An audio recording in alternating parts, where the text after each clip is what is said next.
नमस्कार, मैं ज्योति सिंह। वाराणसी में गंगा आरती की तरह राजधानी में यमुना आरती करने के लिए घाट तैयार हो गया है। यमुना नदी के किनारे बनाए गए वासुदेव घाट का मंगलवार को उपराज्यपाल वीके सक्सेना ने उद्घाटन किया।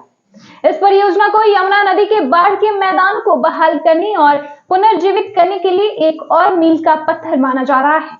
क्या है पूरी खबर, जानने के लिए देखिए खास रिपोर्ट। इस अवसर पर उपराज्यपाल वीके सक्सेना ने कहा कि इस घाट के अलावा यमुना बाढ़ के मैदानों और अन्य घाटों का जीर्णोद्धार करके उन्हें पुनर्जीवित करने का प्रयास किया जा रहा है।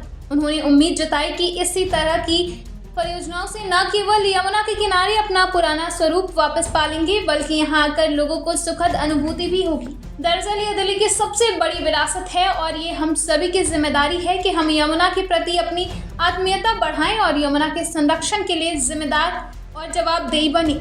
यह घाट 16 हेक्टेयर में फैला हुआ है। यह पायलट प्रोजेक्ट पश्चिमी तट पर वजीराबाद से पुराने रेलवे ब्रिज तक 66 हेक्टेयर घाटों के कायाकल्प के लिए डीडीए की पहल का हिस्सा है। यहाँ साइकिलिंग ट्रैक और पैदल चलने के क्षेत्र के प्रावधान के साथ हरे लॉन विकसित करने के अलावा जगह को दिलचस्प कलाकृति के साथ एक ऐतिहासिक रूप दिया गया है। जगह का भूदृश्यांकन चारबाग शैली में किया गया है, जिसमें निकटवर्ती कुदसिया बाग के ऐतिहासिक उद्यान की शब्दावली से ली गई बरादरी और छतरियां शामिल हैं। राजस्थान के प्रसिद्ध कारीगरों से प्राप्त 250 किलोग्राम की धातु की घंटी प्रवेश द्वार के पास स्थापित की गई है।